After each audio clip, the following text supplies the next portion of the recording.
Want to learn about 3D printing? If you're watching this video, you're either dealing with a broken 3D printer, dealing with a vaguely non-functional printer, or incredibly bored. For the first two, I can help out with that. I know some things about 3D printing. I'm obsessed with it. It's like a vague addiction.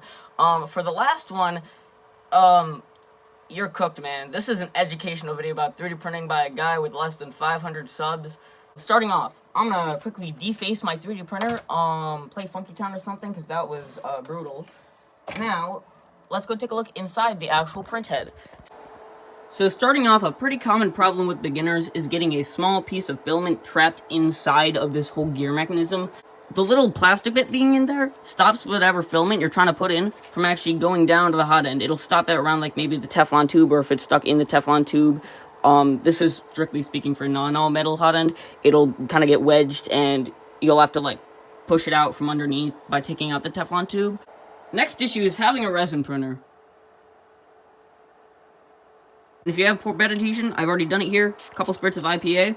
Hope I don't have to film this another time because I don't want to gas myself out of my basement with IPA because it has fumes. If you're prone to migraines, I just recommend washing this with soap and water in a sink because IPA gives off a lot of fumes. I'm about to open up that window right there.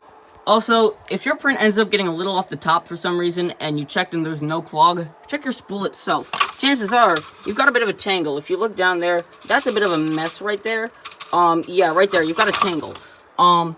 And it's kind of impressive if it wasn't able to actually pull the filament, because I personally have witnessed this one break a piece of filament, like right here, because it was pulled so taut. Imagine pulling a piece of plastic apart. If your printer's being a little freaky and taking some creative liberties with all that plastic melting and producing smoke, I don't know who needs to tell you this, but you should really replace that whole heating assembly down here that includes the heat block, the thermistor, and the heating wire. This is because you really don't want to mess up with the whole heating stuff. If you do that, you're gonna end up heating up your whole house to like 1,000 degrees Fahrenheit and burn it down, which is bad. Yeah, pretty standard tip. Don't burn down your house. I'm pretty sure that goes for every single hobby. Make smoke, bad. Makes steam, also bad. That means your filament's wet. If your filament's wet, I highly advise getting a filament dehydrator. If you're using something like TPU and you don't have a filament dehydrator, why? How have you even printed with it to this point if you don't have a filament dehydrator? Do your prints, are they like porous? Do they have like steam bubbles in them? What the heck? If you've watched this far in the video, you either have like a printer that's like dead and you've scoured every other video, or you like the video. If it's the second option, maybe interact with the video. It gives me motivation to like keep making videos and stuff. Last tip.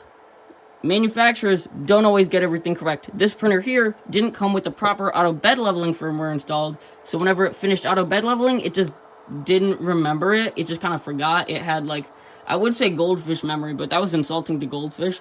So I'll just say this thing had like no memory at all. It would just forget. It would run a 5-minute leveling thing. It would remember none of it. So I had to go into the code myself, like the whole G code. I'm talking like I'm going to the firmware. This is not complicated. Just go into the G code and look online. Make sure there's no like G code updates from manufacturers or the general populace of your printer owners on the G code of the printer. And if you've made it this far and you still have a broken printer that like refuses to work, go watch other YouTube videos on this.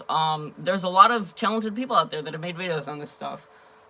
And if you've already watched those videos, you're cooked. Go consult Reddit, I guess.